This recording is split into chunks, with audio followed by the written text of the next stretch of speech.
My dad, John Cade, doesn't like me. He says I'm a liar, just like my mother, always faking illness and playing the victim to milk sympathy. On my 18th birthday, I called him, pleading, please, just this once, come, or I might die. His voice was cold. You've even learned how to threaten now. Fine, go die then.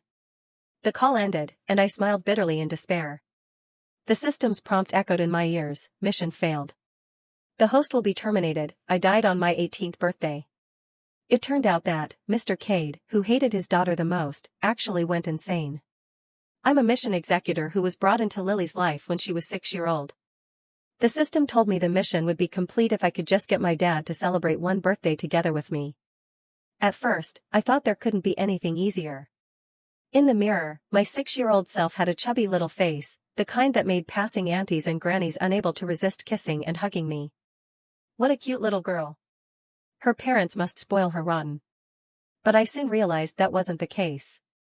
The person who hated me most in the world was my dad. My father was forced to marry my mother.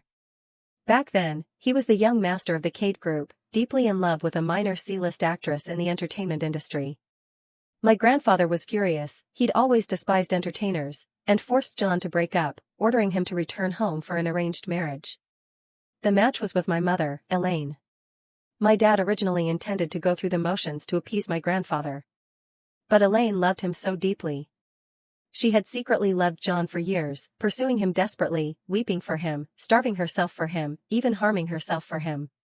John was suffocated by the weight of her love. In the end, when Elaine got pregnant, John married her under the dual pressures from both her and his family. They endured an extremely cold year of marriage. A year later, my mom died while giving birth to me. John wasn't there when she died, nor when her funeral was arranged. 3 months later, he finally returned. The nanny brought me to him. He glanced at me briefly before dropping a single comment, she looks exactly like Elaine. Then he turned and walked away without a hint of attachment. By the age of 6, I was already precociously understanding. In art class, the teacher asked us to draw my family, and in my drawing, there was only myself and the nanny. The teacher asked me, "Where's your dad and mom?" "Dad's on TV." "And your mom?" "Mommy is in heaven." The teacher paused for a long while, patted my head, then went to the office to call John. "Mr. Cade, next Tuesday is Parent-Teacher Day. Could you come in for a talk?" I overheard, and a spark of hope rose in my heart. Next Tuesday was also my birthday. If Dad came, it would count as celebrating my birthday together. On Tuesday, I started waiting from noon. I waited through class after class, and finally, when school ended, a black Maybach pulled into the school gates. I widened my eyes in anticipation. However, the one who stepped out of the car was a sharply dressed assistant. John asked me to give this to the teacher. The assistant pressed a gift box and a shopping cart into the teacher's hands. "Mr. Cade said this child is naturally difficult, might be hard to discipline, sorry for the trouble," the teacher let out a deep sigh. She really wanted to say that wasn't true at all. "I'm well behaved, have a good personality, and am diligent in my studies." But the Maybach had already made a swift U-turn and left, as if spending even one more second on me was a waste. For the first time, I realized that parental love was either the easiest thing in the world to get, or the hardest in the whole world. I didn't give up trying. At first, I thought that if Dad realized I was actually a good kid, he might start liking me. So I worked desperately hard, earning honor student status every semester until my awards covered an entire wall. But it was useless. The nanny sent these good news to John, but he never responded. Later, some classmates bullied me. They asked with mocking smiles, "You say your dad is John? Liar. Look at her, does she look like the daughter of Cade Group's president at all?" "Exactly. No one even came to your parent-teacher meetings. I think you're an orphan." We got into a fight and smashed the display cabinet by the playground. Glass shattered, one enraged kid grabbed a shard and slashed my arm viciously. In the hospital, I overheard those kids' parents talking quietly. "I heard this child is an illegitimate child. Just pay her off and be done with it. Maybe we should talk to the principal and get her expelled. If she stays and spreads rumors, it could ruin our kid's reputation." I sat in the hospital room, numb and expressionless. Protecting their children is a natural human instinct. I don't blame those parents for wanting to sacrifice me for their children's future. In fact, I even felt a twinge of envy for those kids. Suddenly, the whispering stopped. Instead, I heard startled voices. John had arrived at the last moment. Behind him followed his cold, professional assistant and lawyer, along with the principal, who was nodding and bowing. I understand your meaning. This was our school's oversight, the principal said, sweating profusely. We will handle this severely and expel those responsible. John gave a cool nod. Leaving his assistant and lawyer outside to handle the aftermath, he alone pushed open the hospital room door and entered. My heart had never felt so warm. In that moment, I thought the glacier between John and me was finally beginning to melt. Dad, I said with my voice trembling. Yet the next moment, my words caught in my throat. Because I saw the way John was looking at me, so terribly cold. Lily, how impressive you've grown up. He said flatly. Going to replay your mother's old tricks, huh? Much later, the nanny finally told me. Elaine had hired 2 people to harass her to gain sympathy, then called John in tears. How much did you pay those classmates to go along with your act? John's dark eyes bore into me, full of ruthless scrutiny. I felt all the blood in my body go cold in an instant. I didn't. Lily, don't be lying. I really didn't. I cried, unable to prove myself, only feeling wrong. John looked at me with disappointment for a while, then murmured softly, I had thought you would be different from her. But it turns out you're becoming more like her. He turned and strode away. The principal hurried after him, unaware of what had just happened in the room, and began effusively praising me to John. So Lily is your daughter. I knew it, she looks so much like you. Always coming first in exams like you did, her essays are beautifully written, carrying echoes of your writing style back then. John's footsteps paused ever so slightly. Then he chuckled softly, what's the use? And with that, his footsteps resumed, gradually fading into the distance.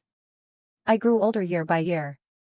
Every year I tried every possible way to beg John to spend my birthday with me. Several times I infinitely almost succeeded. But in the end, John never came. He would have his assistant deliver gifts to me, each one more expensive than the last, along with a handmade cake worth thousands. Perhaps in front of others he still wanted to keep up appearances. But he himself never came, not even once. He despised me, thinking I took after Elaine, a born troublemaker. When I was obedient and diligent, he thought I was pretending. When I was hospitalized with a high fever, he thought I was faking it for sympathy. No matter what I did, it was always wrong. The nanny eventually retired due to old age, and I was left alone at home. When I got tired from studying, I would watch TV. On TV, he and Vivian were appearing on a family reality show with their son Tommy. Vivian was his childhood sweetheart. After my grandfather passed away, John finally got his wish and got to be with her. He invested heavily in promoting her career, and the once small-time actress was now a renowned star with countless fans. The 3 of them went on a variety show together, a handsome, wealthy father, a mother beautiful, and an adorable, lively son. That's nice. I was happy for Tommy, he had the happiest family in the world. And Tommy was happy indeed. Despite John's busy schedule, he always found time to help him with homework, build Legos, and play basketball. The comments kept scrolling across the screen. John is the greatest dad in the world. So envious, I wish I had a dad like that. I smiled a little and turned off the TV. Tomorrow is my 18th birthday. This is my last chance. If I still can't complete the mission, the system will terminate me. I picked up the phone and called John. After several attempts, he still didn't answer, no matter how hard I tried. So I had to leave a voicemail. Dad, please, you only have a coming-of-age ceremony once in a lifetime. You've never shown up for any of my birthdays growing up. Just this once, can you spend it with me? Otherwise, I might die. After a long while, a voice message reply appeared on the screen. With trembling fingers, I pressed to play it. John's voice was cold and mocking, now you've even learned to threaten. Then go ahead and die. The birthday candles burned out completely. The flame flickered one last time and went out. I dipped a fork into the cake's frosting and put it in my mouth. Sweet and fluffy, like a cloud. But all I could taste was bitterness. Host, time is almost up. The clock hands were about to strike midnight. On social media, John had just posted a new update, a photo of Tommy smiling on a golf course. The caption was brief but full of affection, spent today with Tommy practicing golf. The little one's improving fast, so proud of him. After a moment's thought, I took a photo of my birthday cake and posted it with the caption, "No matter what, I'm still grateful to you." Not every parent loves their child, but every child is born loving their parents. I'll always love you. Goodbye, Dad. The clock finally struck 12. I wore my birthday hat as I quietly took my last breath. My soul floated out at that moment, suspended in the air. Outside the window were countless household lights, while inside, my body gradually grew cold in the lonely darkness. I asked the system, "Why can't I leave yet?" The electronic voice murmured pleasantly, "Because it's not over yet." As if to confirm the system's words true. 10 minutes later, there was a knock at the door. No one answered, the only one who could open it lay lifeless on the sofa. The knocking grew louder and more urgent.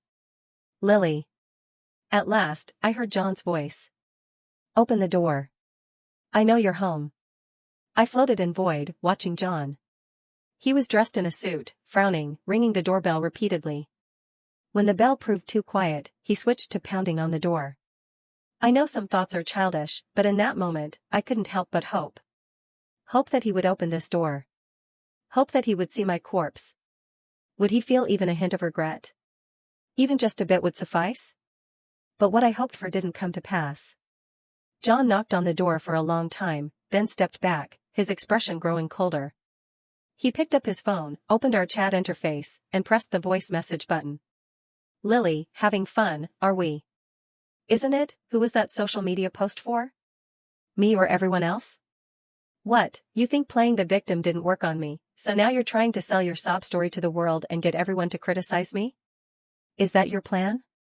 Let me tell you this, I feed you and clothe you. I owe you nothing." After sending these voice messages, John turned and strode away. He entered the elevator, his brows still furrowed. Perhaps his presence was too intimidating. The little girl who entered after him stood nearby for mere seconds, burst into frightened sobs. The little girl was held by her grandmother, probably sick and needing to go to the hospital in the middle of the night. John quickly relaxed his furrowed brow. "I'm sorry, sweetheart. Uncle was upset about something else." "Did I scare you?" His voice was so gentle. Watching him, I thought quietly to myself, so this is how my father comforts a child. After all, ever since I could remember, he'd never comforted me. John is a very kind-hearted person.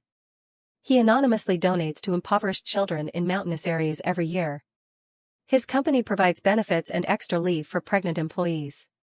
Even with a stranger's child, he shows the utmost patience and kindness. But when it comes to his own daughter, all his tenderness seems sealed away, leaving only coldness and impatience. At this moment, John quickly managed to soothe the little girl. He helped the little girl's grandmother call a cab, and while waiting, the little girl with her face still flushed with fever even started chatting with him. "Mister, do you have kids?" "Yes." "How many?" John paused briefly. "Two," he said quietly. "A son and a daughter. So I still count as his daughter." The car arrived, and the little girl fished out a candy from her pocket and placed it in John's palm. "For you, Uncle," she said, smiling brightly. "Being your daughter must be really happy." She waved at John as she was carried into the car by her grandmother. The car drove off, and John stood there, clutching that piece of candy. "Your daughter must be very happy." I saw him take out his phone, open my WeChat moments, scrolling up and down. "What are you looking for, Dad? Searching for traces if I'm happy? Stop looking. There won't be any." My social media posts were visible only for the past 3 days. The only thing he could see was that birthday cake photo. "Anyway, I'm really grateful to you. Not every parent loves their children. Goodbye, Dad." He exited my moments. My chat interface remained empty, with no reply. This wasn't normal. In the past, it was always me messaging him while he was ignoring me. There had never been him messaging me and me not replying. John hesitated for a moment, then opened the dial pad and entered my number, but the next second, the phone rang. The caller was Vivian. "John, come home quick. Tommy seems to have a fever." John's car sped all the way back home. As he walked in, he saw Vivian's worried face and immediately asked, "Where's Tommy?" Tommy was lying on the sofa, eyes closed, with a fever patch on his forehead. John approached him, the urgency in his eyes undeniable. "Tommy, how are you?" Tommy weakly opened his eyes a narrow slit. It hurts. Where does it hurt? My head hurts so much I could die. Tommy's voice was weak, but it carried an exaggerated theatrical performative tone. Though he complained of a headache, he was holding his stomach. John remained silent for 2 seconds, then reached out to feel Tommy's arm and legs. Though there was a fever patch on his forehead, Tommy's body wasn't the least bit hot. Tommy, are you really sick?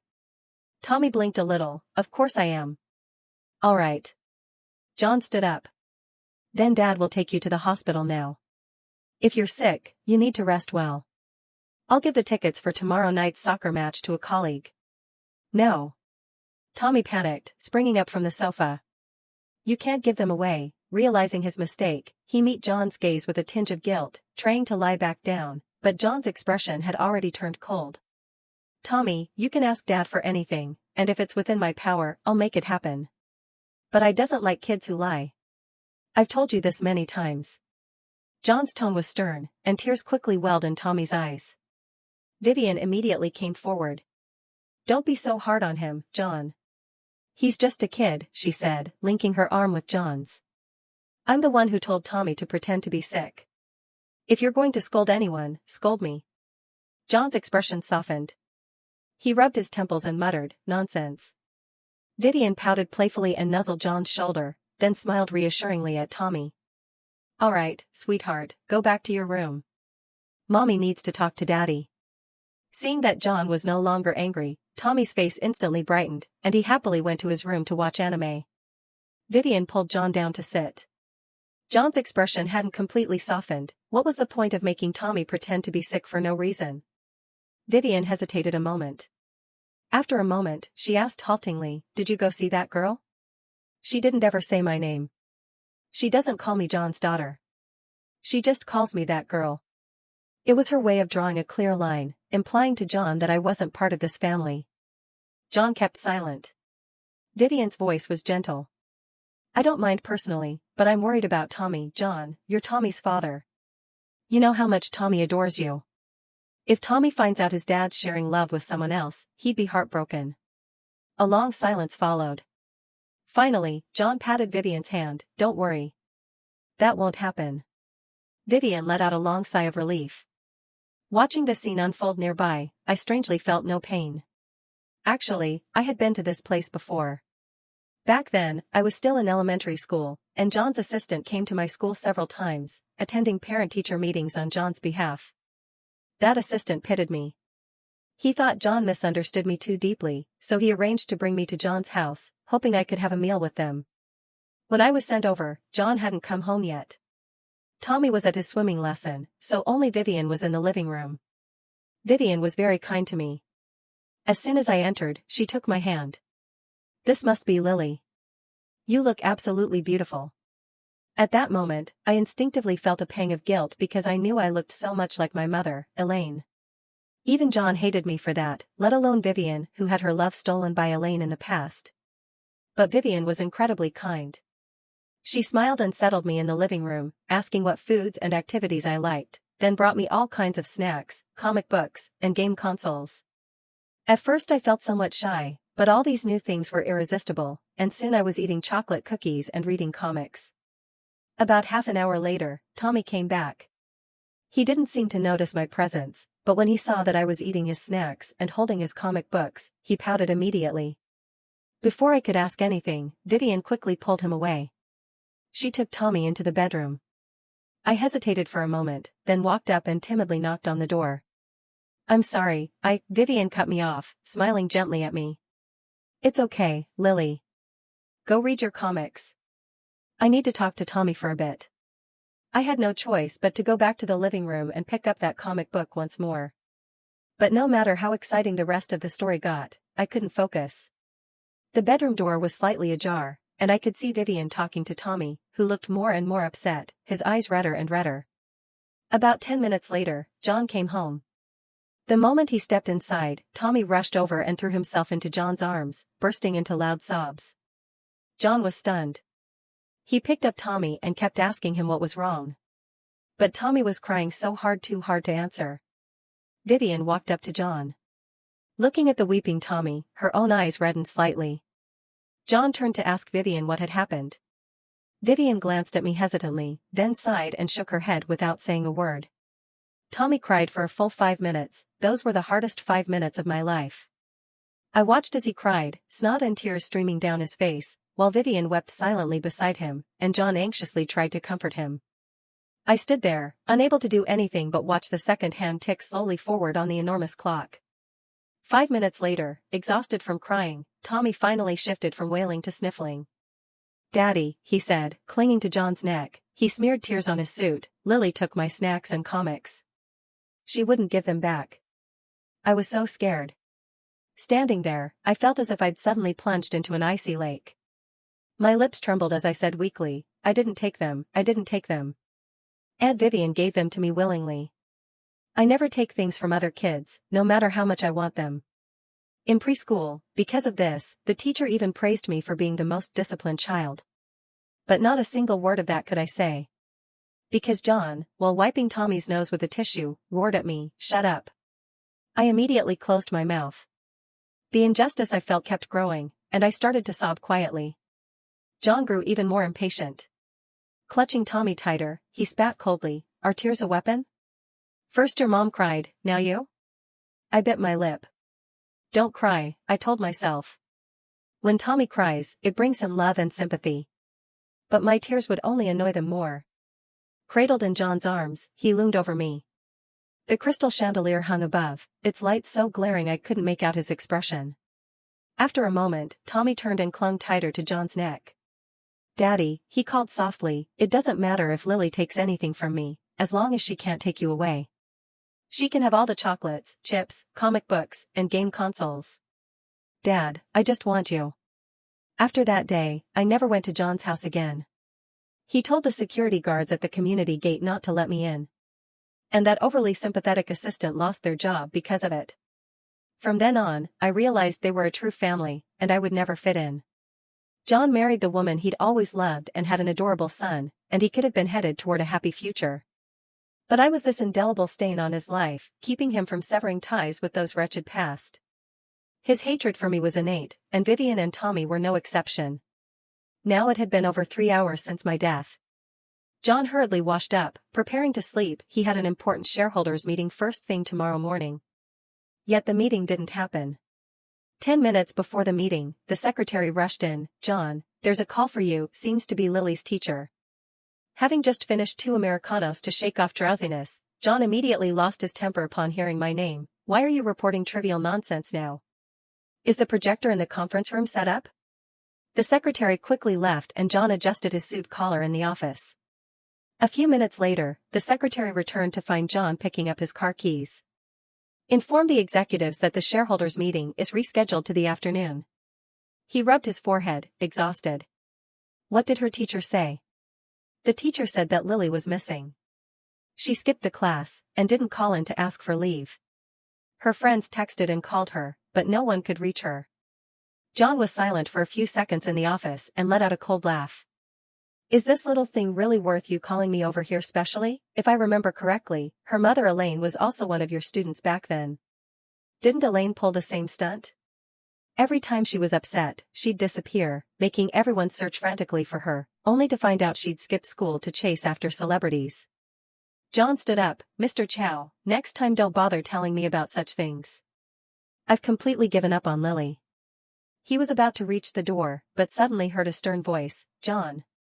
John turned back and met Mr. Chow's authoritative gaze. Teacher Chow was the most senior special grade teacher at the school, a veteran educator who had served as vice principal years ago but insisted on teaching classes and taking homeroom duties when energy allowed. Both John and Elaine had once been his students. Elaine is Elaine, and Lily is Lily. Teacher Chow has always been a gentle person, guiding students with a gentleness and never raising his voice. But now he brought out the full authority of a veteran educator, and his tone toward John was almost scolding. John had an instinctive respect for Teacher Chow. He began explaining, "Lily is Elaine's daughter. She resembles Elaine so much, you can't possibly fail to recognize that. John, do you remember when your mother was imprisoned for financial crimes back then, and all your classmates made fun of you?" John froze suddenly. It had been so long. Those reluctant memories from his youth had long since been buried under dust. But now Teacher Chow ripped open the old wounds, exposing the past once more. I held a special class meeting and gave those bullying students a stern warning. I told them that parents and children are separate individuals, the mistakes of parents should not be borne by their children. Back then, you cried and thanked me, saying those words had saved you.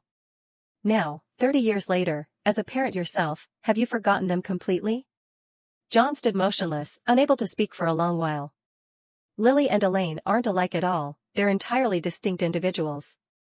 Lily is one of my finest students, hardworking, disciplined, driven. She never complains when wronged and always helps classmates in need. With nearly 40 years of teaching experience, Mr. Chow spoke firmly, I tell you, she is a very, very good child. If a soul could still shed tears, at that moment, I would be crying. But I couldn't. So only the wind passing through brushed against me, half cool, half burning. I saw John's hand hanging begin to tremble faintly. He rarely lost composure like this. John, Mr. Chow's voice softened, Lily has never missed class without asking for leave. This is extremely unusual, she may be facing an insurmountable problem. At times like these, the help of outsiders is limited. As her only family, I hope you'll stand firmly by her side. The car's speed was nearing the limit. However, John kept pressing down on the accelerator. The rearview mirror reflected his bloodshot eyes as the navigation announced, your destination is ahead. He was rushing to my place. My soul sat quietly on the back seat, watching him. The system hadn't left. Its voice echoed by my ear, host, he's coming to find you. Do you feel happy now? I thought about it carefully, then shook my head, it's too late. I realized that in the moment before I died, I truly harbored resentment, hoping to see John regret it. But now I just feel, what's the point? A message appeared on the phone screen, it was sent to me by John, Lily, today Dad is going to make up for your birthday and celebrate it with you. But my birthday has already passed by.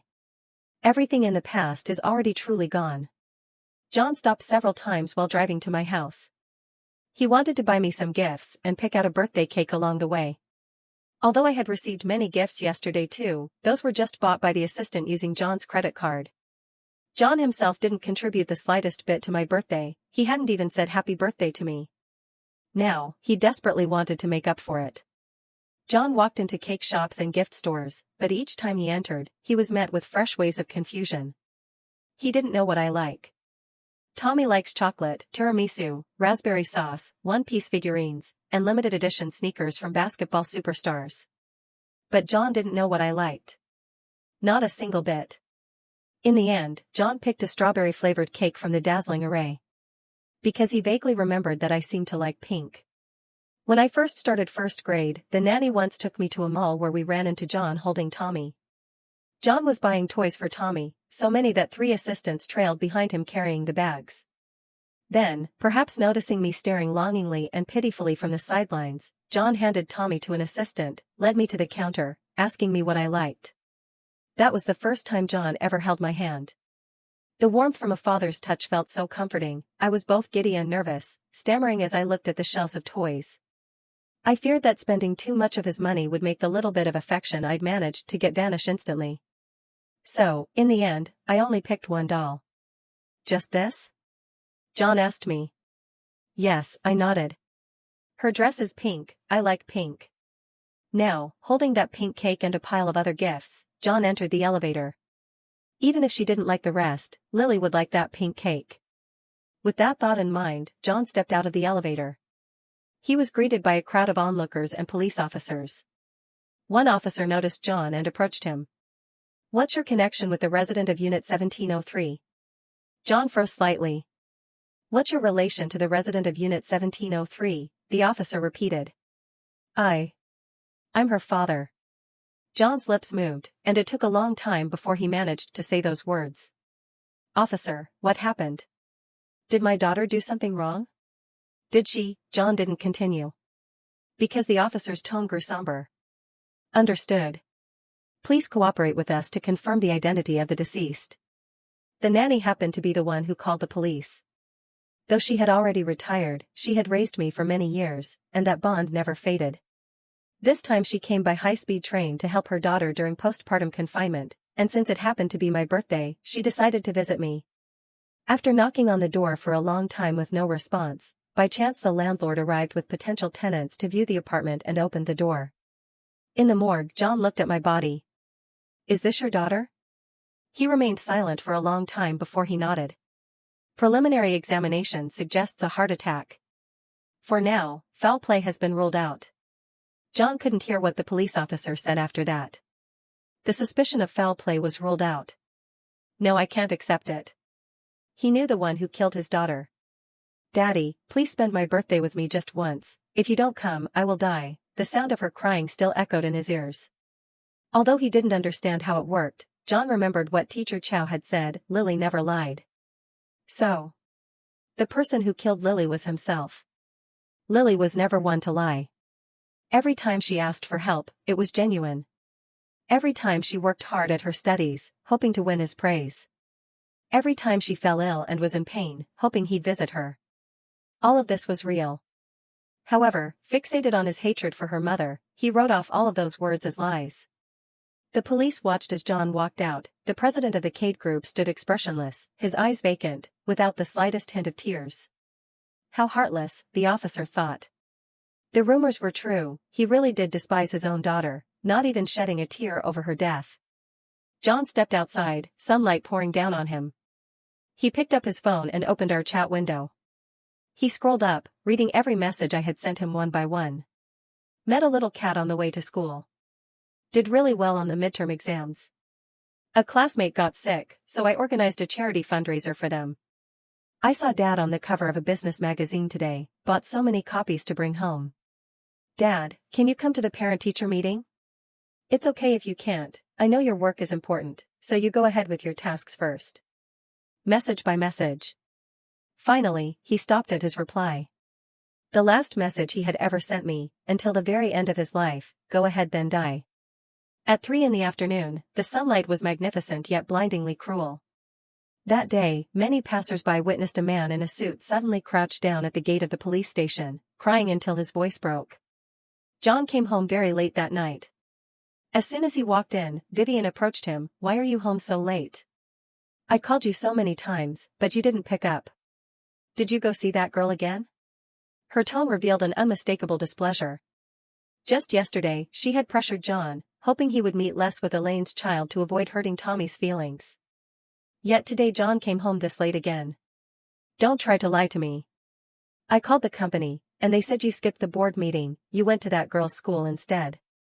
Vivian frowned. "John, whether it's skipping school or getting into early relationships, that girl isn't worth your time, she's ruining her own life.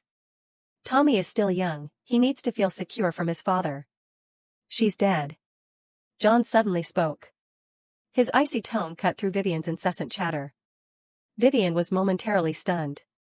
"Lily is dead, a sudden heart attack." John looked at Vivian. His expression was expressionless, his voice noticeably hoarse. Vivian took a delayed moment to react, then covered her mouth with her glitter-manicured hands. "Oh my God, this is really..." She blinked, trying hard to squeeze out 2 tears. "How could this happen?" John looked at Vivian quietly. In truth, Vivian wasn't exactly an actress known for her acting skills. In fact, her performances could be described as mediocre at best. If John hadn't poured big investments into the production crew, she likely wouldn't have risen to fame at all. And now, as 2 tears streamed down her cheeks, they only felt artificial. John suddenly felt so tired. "I'm exhausted, going to sleep for a while." But Vivian grabbed John. There was a hint of panic in her expression. The living could never compete with the dead. Had that daughter remained alive, John probably wouldn't have treated her any differently, but now that she was gone so young, his guilt would only grow, and all of this was highly detrimental to Tommy. "John, don't be too hard on yourself.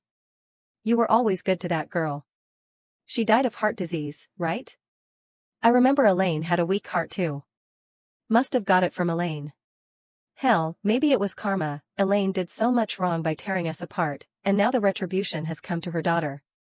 Vivian was usually deeply calculating, but at this moment, she was far too anxious. Before the words even fully left her mouth, John whipped around to look at her. His gaze was as frigid as ice. "Vivian." He spoke in a low voice. Her name was Lily. Vivian froze under his dark, piercing gaze. You refused to even call her by her name, you kept saying she was Elaine's daughter, arlilanding me again and again, deliberately banking on my hatred for Elaine, didn't you? John had almost never shown his cold, ruthless side to Vivian before. She was utterly terrified. Without saying anything further, John left Vivian standing there alone and headed towards the door. John, before Tommy went to sleep, he said he hoped you could take him to play basketball tomorrow. Vivian made one last desperate attempt. The only answer she got was the deafening slam of the door. John came to my rented place. He had come to help me pack up the belongings left behind. If it weren't for my soul being unable to stop him, I really didn't want him going through my things at all. But there was nothing I could do. John is my biological father. The law says blood is thicker than water. It says that even in death we're connected. He found many things I never wanted him to see. Like the diagnosis of depression papers. I've been receiving long-term treatment since middle school. It started off mild but gradually got worse and worse. In fact, the school counselor had once called John. She told him that Lily showed signs of depression and urged him to take me to a hospital for further evaluation. John had been overseas at the time, meeting an important client. After barely listening, he hung up on the school nurse. Depression. Lily. How could it be? She wants for nothing, well-fed, well-clothed, attending the best school in the city. It's not like she's being abused. She was just copying Elaine's theatrics, overly dramatic and always making a scene. Later, John sent his assistant to parent-teacher meetings on his behalf. When they asked my classmates, everyone described me as cheerful and outgoing, not only never showing sadness myself, but always the first to comfort others when they were down. This only made John more confirmed that my depression was just an act. But now, faced with pages and pages of medical records, his hands were trembling. The same word kept appearing most frequently in those long conversations, Dad. From the first page to the last, this was the only high-frequent word. Auntie Doctor, you're so smart, can you help me figure out what I did wrong to make Dad hate me so much? This was middle schooler Lily's first cry for help during her first visit to the counseling office. The cuts on my wrist are from a steel ruler, of course not a knife. I still really want to live, okay? But lately these thoughts keep popping up. Someone as unlikable as me probably wouldn't be missed if I died. This was Lily in her first year of high school. Research suggests that adolescent self-identity formation relies heavily on parental influence. In other words, a child who is hated by his parents will, in the long run of being treated badly, feel like a lousy person and come to hate herself. John's fingers trembled as he turned to the last page. The final entry stopped during my senior year of high school, a week before my birthday. I've been taking all my meds properly lately, don't worry, I always follow doctor's orders. But it seems like ever since I started, I can't feel sadness, or joy either. It's so awful. I dreamed Dad took me to an amusement park. It was such a good dream, and I thought I'd be overjoyed, but maybe because of the meds, I realized I couldn't feel any happiness at all. What a shame, wasting such a good dream. You're asking if Dad ever took me to an amusement park? I'll tell you the answer next time. John put down the therapy records. After a long silence, he turned off the lights, letting the darkness engulf him completely. He sat there in the darkness, teardrops falling one by one onto the records. Eventually, he covered his face, sobbing uncontrollably. Of course not. Of course he never took me to an amusement park. But on his moments, I saw photos of him taking Tommy to the amusement park. They posted a 9-square collage, each picture filled with bright sunshine and the smiling faces of father and son, Winnie the Pooh, Mickey Mouse, and Snow White surrounding them. Fireworks lit up the night sky. It was the happiest place on earth. And I never made it to Disneyland before I died. John gathered up my belongings. There were actually few belongings. The closet seemed big, but it was mostly empty. For school uniforms, 2 for winter, 2 for summer. 1 down jacket, a few sports t-shirts and trousers, socks rolled into neat little balls, neatly arranged. No dresses, no hairpins. It was clear the owner of this wardrobe wasn't into looks. Indeed, a girl who despised herself could never appreciate her own beauty. Finally, John found a doll at the bottom of the wardrobe. A doll wearing pink dress. The light pink tulle dress was old, its edges faded to whitish seams, but remained impeccably clean. The hair, likely brushed regularly, still looked soft and pretty. It was the only gift Lily had ever received from her father in her 18 years. She treasured it dearly, always carrying it with her from elementary school to middle school to high school, from dormitory to home. John clutched the doll tightly. It suddenly occurred to him that the first time he saw Lily, she was only 3 months old, barely bigger than this doll. She looked at him with innocent eyes, beginning to understand the world, while he coldly turned away without even giving her a hug. Now, he desperately wanted to give his daughter a hug. However, in his arms, there was only a cold doll. Vivian noticed that John was starting to act a little strangely. She often woke up in the middle of the night to find John sitting motionless beside her, staring out the window. "I dreamed of Lily," he murmured softly. "I dreamed I took her to an amusement park." During shareholder meetings, he started to drift off frequently, and the executives began to protest, believing John was no longer fit to continue as CEO. So he gracefully stepped down. Vivian was anxious. She knew that being too direct would provoke John's displeasure, but with his silence, she had to ask how he planned to distribute his stocks and assets under his name. John replied calmly, "Donate it all in Lily's name." Only then did Vivian learn that John had set up a fund with the name Lily. This charity fund was dedicated to helping all children in need, whether they were struggling financially and unable to continue their education, suffering from a toxic home environment, or victims of abuse or bullying. The fund employed professionals from various fields to provide precise assistance to these children. Vivian's worst fear had come true. Lily was dead, and John felt that no matter how much he gave after her death, it would never be enough for what he had failed to give while she was alive. Out of desperation, Vivian wrote a heartfelt post on Weibo, trying to use public opinion to and John that he had a wife and a son. Lavishing most of his wealth on a deceased person was such an irresponsible choice toward his family. However, Vivian didn't expect that within just a few days of her post, people would dig up all the past details. To make matters worse, public sentiment did not go as she had hoped, quite the opposite, in fact. "Ms. Vivian keeps calling Elaine the other woman, but why do I feel like you're the real homewrecker?" No matter what tricks Elaine pulled, if John was completely unwilling, how'd the kid come about? So it's always the woman's fault?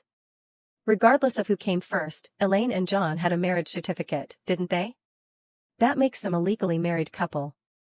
If I remember correctly, right after Elaine died, her body barely cold, John announced he was back together with Ms. Vivian. Those who followed the drama back then just grew older and stopped gossiping, but we didn't forget. Agreed. Vivian's always been a serial homewrecker. After John married Elaine, didn't she also get caught up in some scandal with a foreign tycoon?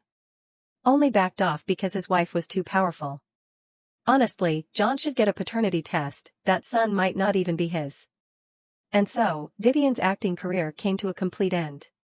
With more and more information being unearthed, she faced total disgrace. John never again returned home. In truth, if Vivian and Tommy had lived frugally, the assets John left behind would have allowed them to continue living comfortably for years to come. But Vivian couldn't accept this outcome. She poured large sums into investments recommended by friends, only to lose it all. So she convinced herself that it must be Lily's restless spirit disrupting the family's feng shui, and she began hiring one master after another, tasking them with suppressing me.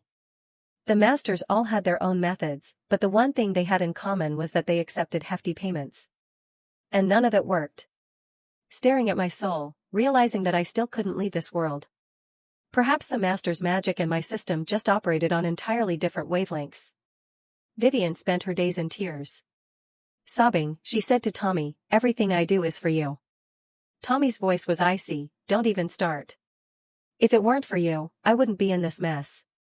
Vivian was stunned. She had worked so hard to secure her son's future, never imagining that one day she would hear such hatred in his voice. Tommy really hated Vivian. Of course, he also hated John too. This boy, pampered all his life, believed that everything his parents gave him was his birthright. "Give me money," he demanded, thrusting out his hand toward Vivian. "We don't have any money left in our home," Vivian cried. Tommy grew impatient. He kicked Vivian in the stomach, rummaged through the wardrobe for the last 2 rings, and took them to be pawned. He used the money to visit the most secluded corner of a nightclub. What joy, only in this fleeting numbness could he escape his problems and return to his former fantasy life. I floated through the nightclub, studying this parasite that had grown in a vat of indulgence as the strobe lights intermittently lit up the space. Tommy drank heavily, collapsing drunk on the couch, the last of his money already squandered. Truthfully, alcohol alone couldn't have cost that much. There were faint old needle marks on his arm.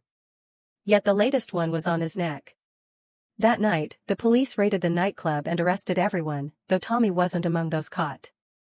By the time they found him, he was lying on the couch, his nose and mouth blocked by vomit, no longer breathing. John was unaware of his son's death. His phone had been off for weeks. He was in the mountains, fasting and practicing Zen meditation. Perhaps seeking inner peace. He offered incense and prayed before Buddha, praying that in the next life, I could be his daughter, and he would properly make it up to me. The system seemed a little touched. It looked at John's gaunt cheeks and earnest prayers and said, "Your father truly regrets what he did. In the next life, would you choose to be his daughter again?" I smiled and said, "Pfft, no way." But the system tried its best. You know how these stories go, folks, no matter how chaotic things get along the way, in the end, there's always a great reconciliation. Everyone sits down together for a harmonious reunion dinner. This is the standard conclusion for all family dramas. I don't want to particularly criticize such an ending. On the contrary, I understand it. People say they want to cut ties with their family of origin, but in reality, perhaps only 1 in 10,000 can truly do so. The longing for love is a fundamental human trait, especially for teenagers who haven't yet stepped into the wider world. To a child, parents are the whole world. To bring about this happy ending, the system sent John a dream. In the dream, John heard a deep electronic voice. It explained everything to John, why I would die if he didn't come to celebrate my birthday. For the first time in years, John once again broke down in tears in his dream. It really was me who killed her. Your daughter doesn't blame you, the electronic voice said. Would you like to see her one last time? The news of the suicide of Cade Group's CEO made headlines. John had leaped from the cliffs into the misty mountains and seas. The once mighty CEO spent his final days in a tiny storage room of a Zen temple without any family or friends by his side, in extremely humble conditions. The only decoration was a doll in a pink dress. I saw John's soul. He was walking towards me. His arms opened, tears streaming down his face.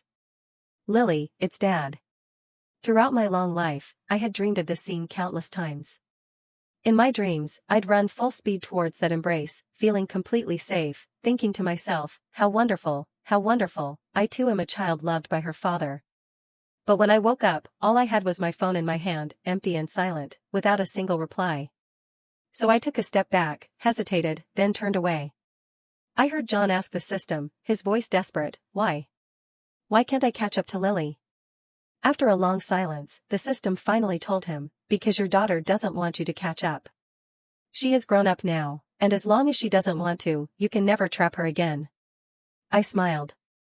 So that's how it is. I ran forward, picking up speed, faster and faster. If I kept running ahead, I would eventually meet someone who loves me. The horizon ahead grew wider and wider. At last, a blazing white light engulfed me, and I saw my form finally turn completely transparent. Goodbye, John. Goodbye, Lily. 18 later, John saw Lily once more. He begged the system to let him check on how Lily was doing. The system agreed, but the cost was that John's soul would completely dissipate. John agreed. And so he really did see Lily in the new world. She had her hair in pigtails, wore overalls, was nibbling on a milk ice cream, and the moment she saw him, she cried out in delight. "Daddy!" She ran towards him. Tears welled in John's eyes as he spread his arms. He had never been so overwhelmed. He was finally going to hold his daughter. But in the next moment, Lily passed right through him. She ran toward the man behind him, throwing herself into his arms with a smile. The man laughed as he lifted Lily high, a tall, burly man in chef's uniform, his face shiny with grease and sweat. Lily didn't mind at all. She gleefully smeared ice cream on his face. "Daddy's a big messy kitty now." The man chuckled dopily and lifted Lily onto his shoulders. "All right, let's go home." "What's Lily craving?" "Daddy will cook it." John stood frozen, and followed them all the way home. It was a tiny, tiny house tucked deep in an alleyway, its kitchen lacking even a range hood. The air was thick with the scent of cooking. Lily sprawled on a small stool doing homework, smiling so brightly. In all his previous life, John had never seen such an expression on her face. "Got great news for Lily, Daddy got promoted to head chef, and my salary increased by 1,500 yuan. Summer vacation starts next week. How about Daddy takes you to Disneyland? Lily cheered in excitement. But that's not all, Tata. Look what I have. John watched as the man pulled out a gift like a magician, presenting it to Lily like a treasure. A doll in a pink dress. Lily was overjoyed. She dashed into the bedroom clutching the pink-clad doll. There was a cheap wooden cabinet there. Lily opened its door. John froze in place. The person who dislikes me the most in this world is my father. Some wore red dresses, some white dresses, others in biker gear with sunglasses. So she didn't just like pink after all. He realized he had never truly understood her. That was John's ultimate thought. In the next moment, a gust of wind carried his soul into the chilling northern breeze. Lily seemed to sense that someone was watching her from behind. She turned around, but the room stood completely empty. That person must have left by now, whoever it was. She shook her head and carefully brushed the hair of the doll in the pink dress before placing it among the legion of sister dolls. In her future life, she will receive many, many more gifts.